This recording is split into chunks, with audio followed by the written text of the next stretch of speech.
नमस्कार, मैं आत्म प्रकाश वर्मा आपका स्वागत करता हूं आपके अपने YouTube चैनल क्यूरियस आईएएस पर, जहां आज हम जानेंगे एक गवर्नर का रोल क्या होता है। एक स्टेट गवर्नमेंट में गवर्नर का रोल क्या होता है, क्योंकि अभी कुछ दिन पहले क्या हुआ कि तमिलनाडु के हाउस में वहाँ के गवर्नर और चीफ मिनिस्टर के बीच में कंट्रोवर्सी हुई है। तो आइए जानते हैं। अब वो काज कंट्रोवर्सी क्या थी। 9 जनवरी को क्या था कि 9 जनवरी को हाउस को एड्रेस कर रहे थे वहाँ के गवर्नर आर.एन. रवि जी। फिर क्या होता है, उनको जो अभिभाषण मिला था उसमें से उन्होंने कुछ पैराग्राफ जो हैं उसको छोड़ दिया, उसको नहीं पढ़ा, उसके जो है कुछ और बोला था। ठीक है, उसके बाद क्या हुआ, ये उनका ऐसा करने के बाद वहाँ के जो चीफ मिनिस्टर थे तमिलनाडु के M.K. स्टालिन जी, उन्होंने एक मोशन मूव किया हाउस में कि जो अभिभाषण की कॉपी जो डिस्ट्रीब्यूट हुई है सिर्फ उसी को रिकॉर्ड किया जाए। बाकी जो गवर्नर साहब ने अभिभाषण से जो उनका जो डिस्ट्रीब्यूटेड जो उनका अभिभाषण है उसके अलावा उन्होंने जो बोला है उसको रिकॉर्ड ना किया जाए। ठीक है, तो ऐसा जब मोशन उन्होंने मूव किया वहाँ के सीएम ने हाउस में, तो क्या हुआ, गवर्नर साहब को गुस्सा आ गई, गवर्नर साहब खफा हो गए और वो असेंबली उस हाउस से वॉकआउट कर गए। ठीक है, तो आइए जानते हैं गवर्नर के रोल के बारे में कि गवर्नर का एक स्टेट में क्या रोल होता है। ठीक है, तो चलिए जानते हैं। कुछ हमारे संविधान में गवर्नर को लेकर कुछ प्रावधान किए गए हैं। हम जानते हैं गवर्नर को संविधान के भाग 6 में जगह दी गई है और आर्टिकल 153 जो है वो कहता है कि हर एक राज्य का एक गवर्नर होगा, और आर्टिकल 154 कहता है कि जो गवर्नर साहब होंगे वो चीफ एग्जीक्यूटिव हेड की तरह काम करेंगे, वो स्टेट के चीफ एग्जीक्यूटिव हेड होंगे। ठीक है, और इनका अपॉइंटमेंट कौन करता है, प्रेसिडेंट साहब करते हैं आर्टिकल 155 के द्वारा। ठीक है, तो ये जो गवर्नर साहब हैं ये सिर्फ एग्जीक्यूटिव हेड ही नहीं होते हैं स्टेट के, बल्कि वो स्टेट में यूनियन गवर्नमेंट के एजेंट के तौर पर भी काम करते हैं। इसीलिए देखा जाता है क्या होता है, जनरली क्या होता है, आज़ादी के बाद से ही जब यूनियन गवर्नमेंट और स्टेट गवर्नमेंट अलग अलग पार्टियों की होती है तो देखा जाता है कि जो गवर्नर होते हैं और वहाँ के जो चीफ मिनिस्टर होते हैं उनमें वो थोड़ा ठनी रहती है। ठीक है, तो देखते हैं गवर्नर के पास पावर्स कौन सी होती हैं।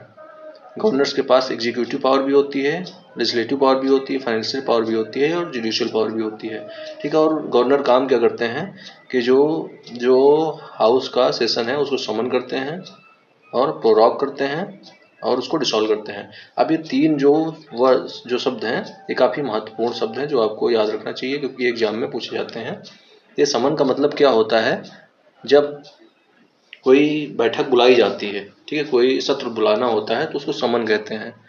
ठीक है, सत्र को बुलाना होता है तो उसको समन कहते हैं। फिर प्रोराग होता है जब सत्र अपना जो सत्र में जो काम करना होता है गवर्नमेंट को वो जब हो जाता है तो उसके बाद उस सत्र को प्रोराग किया जाता है, मतलब सत्रावसान किया जाता है। डिसॉल्व क्या होता है कि हर जनरल इलेक्शन के बाद क्या होता है कि 5 साल वो असेंबली जो है 5 साल के लिए वो वैलिड होती, 5 साल चलती है। उसके बाद क्या होता है, फ्रेश इलेक्शन कराने होते हैं, इसलिए उसको डिसॉल्व कर दिया जाता है। ठीक है, फिर आते हैं आर्टिकल 175 पे। ये गवर्नर को अधिकार देता है कि वो जो लेजिस्लेटिव असेंबली है और जो जिन राज्यों में लेजिस्लेटिव काउंसिल है उसके हाउस को क्या करेंगे, वो उसको एड्रेस करेंगे। ठीक है, और वो उनका जो है या फिर उनका जो कंबाइन करके जो दोनों को असेंबली और काउंसिल दोनों को कंबाइन करके भी वो अपना एड्रेस कर सकते हैं। ठीक है, आगे चलते हैं। जो मेन आर्टिकल है जिससे कंट्रोवर्सी जुड़ी हुई है वो आता है आपका आर्टिकल 176। इसके तहत क्या होता है कि जब साल का पहला सेशन बुलाना होता है, साल का पहला सेशन, जैसे अब जनवरी में अब इस साल का ये पहला सेशन बुलाया गया था। ठीक है, और अगर जनरल इलेक्शन के बाद जो पहली मीटिंग होती है और जो साल का फर्स्ट सेशन होता है उसको गवर्नमेंट स्पेशली एड्रेस करते हैं, जो गवर्नर होते हैं वो स्पेशली एड्रेस करते हैं। ठीक है, और ये अभिभाषण क्या होता है कि स्टेट गवर्नमेंट के द्वारा तैयार किया जाता है और उसके बाद उस अभिभाषण की कापियां जो हैं उस हाउस में डिस्ट्रीब्यूट कर दी जाती हैं। उसके बाद जो गवर्नर साहब हैं उस जो अभिभाषण है उसको पढ़ते हैं आके। ठीक है, इस केस में क्या हुआ था कि गवर्नर साहब ने कुछ पैराग्राफ जो हैं वो छोड़ दिए थे, जिसकी वजह से कंट्रोवर्सी हुई थी। ठीक है, और इसमें क्या करते हैं कि जब वो सम्मन करते हैं, जब वो सत्र को बुलाते हैं, तो उसी में जो अभिभाषण होता है उसी में मेंशन होता है कि ये जो गवर्नमेंट है, उनकी जो गवर्नमेंट है वो आगे क्या करेगी उसके बारे में इन्फॉर्म करते हैं। ठीक है, यहाँ तक समझ गए। फिर आते हैं आज के अपने क्वेश्चन पे, देखते हैं क्या है क्वेश्चन।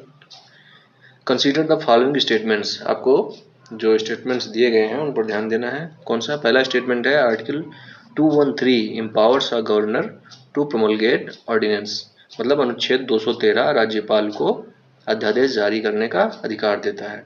दूसरा स्टेटमेंट देखिए क्या है, power of the governor in granting pardon is equal to the power of the president. क्षमादान देने में राज्यपाल की शक्ति भारत के राष्ट्रपति के बराबर होती है। अब तीसरा स्टेटमेंट देखिए क्या है, the governor can be removed from his office by the state legislature by passing the impeachment motion. ठीक है, मतलब राज्य विधानमंडल द्वारा महाभियोग प्रस्ताव पारित कर राज्यपाल को उनके पद से हटाया जा सकता है। Which of the statements are correct incorrect, sorry. ठीक है, आपको इसमें से बताना है कौन सा स्टेटमेंट इनकरेक्ट है।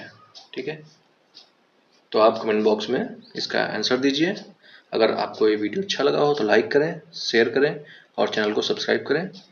मिलते हैं आपसे अगले वीडियो में। धन्यवाद।